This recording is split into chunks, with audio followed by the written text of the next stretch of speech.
people, they think that, all right, this guy is clearly on that side. He's actually genuinely honoring himself and all of that stuff. But there's still some sort of hidden agenda, because at the end of the day, people want to say what they want to say and what they believe. Yeah. So how do you get past that? Yeah, I mean, there's always going to be people who have theories about you. There's always going to be somebody who believes X, Y, and Z. Yeah. But it's the controversy that makes it interesting. Like, my brother and I talk about this quite often. You need both sides of a story to perpetuate it. If it's all just one side of the story and it's accepted truth, then it's not interesting. So even my haters who say that I've actually committed crimes, or the people who say I'm not actually a good guy or whatever, and I've joined this team and I'm secretly a controlled opposition, you need both sides, because it's both sides and the arguing that perpetuates it. You need people who hate you. You need people who love you.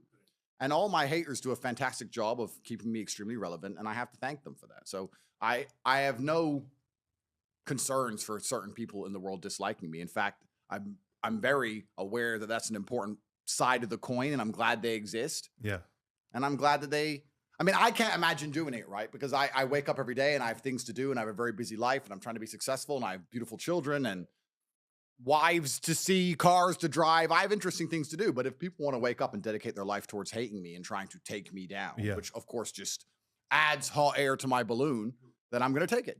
Thank you very much. I mean, you're unpaid members of staff, and they do a fantastic job. So tell me, what is your opinion about India? What was your visit like in Mumbai? Yeah, that's a very good question. So I wish I knew you when I went, and I'm actually going to ask you a question, sir. I want you to tell me what India's like, but because I got there and it wasn't like I expected it. It's firstly, it's not cheap.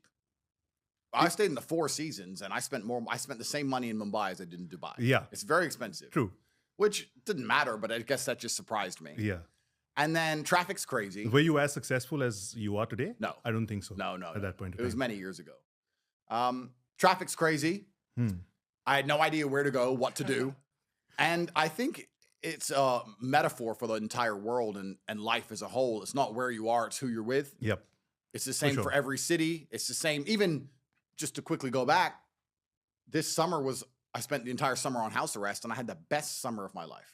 The best summer of my life, because there was like 20 of my friends living in this massive house, pool party every day. Yeah, I was seeing those videos of yours online as well. Yeah, it was amazing. So it's not about where you are, it's who you're with. I'm sure Mumbai could be a lot better than I experienced, but I didn't know what I was doing. It's really good. It's really fancy, but once again, like I mentioned earlier, it is the Matrix, right? You have every type of human being over there. Yeah. So staying centered is very, very crucial. Yeah. You have to be you.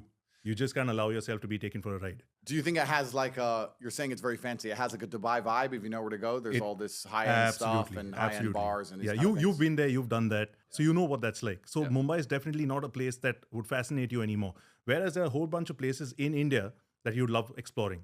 Yeah. Like there's Kashmir. It's beautiful. It's like Romania, isn't it? Yeah. Then we have a whole bunch of other places like Rajasthan, Jaipur, culturally very, very rich. And it's such a big country. It is huge. It's very diverse. Yeah. It is very, very diverse. Like even in Mumbai, you must have seen the Four Seasons. Right besides that, there's a slum. Yep. Yeah. So that's Slumdog Millionaire for you. Yeah.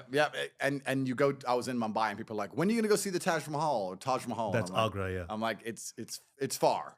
People think India is all like, you just go to Mumbai and you see it all. Bro, the minute you're out of this whole mess that you're presently in, I'd like to bring you over to India, man. And I will accept that invitation, but I have a feeling this mess is going to morph and change and continue for quite a while. Do you think you actually call this upon yourself at times?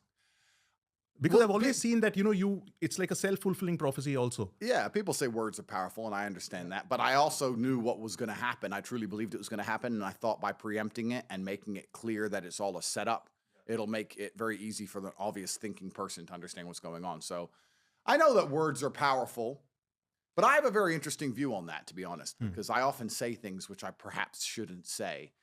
I don't know if I'm goading the universe. I don't know if I'm challenging them, but I don't operate from a realm of fear, so I'm just not afraid to say certain things, whether they come true or not. But I knew what they were going to do eventually. I knew it was going to happen. There was no way that they were going to allow me to continue to be as relevant as I was, saying the things that they don't want me to say. Correct. And that's what the law has. That's what the government has. That's how the Matrix works.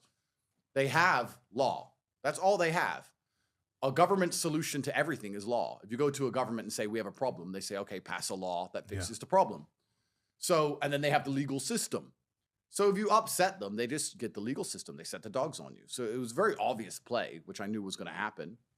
And now it's evolving, and we're going to be in this process for quite a long time, and multiple countries are involved, and who knows how long it's all going to last. And the great thing about all of it, the truly amazing thing about it is, at the end of it all, whether I'm innocent or guilty, they can't give me cancer. They can't put me in a car crash. They can't do anything that's genuinely I mean, there's people out here in the world today who are experiencing terrible things all day, every day. The worst they can do is put me in jail.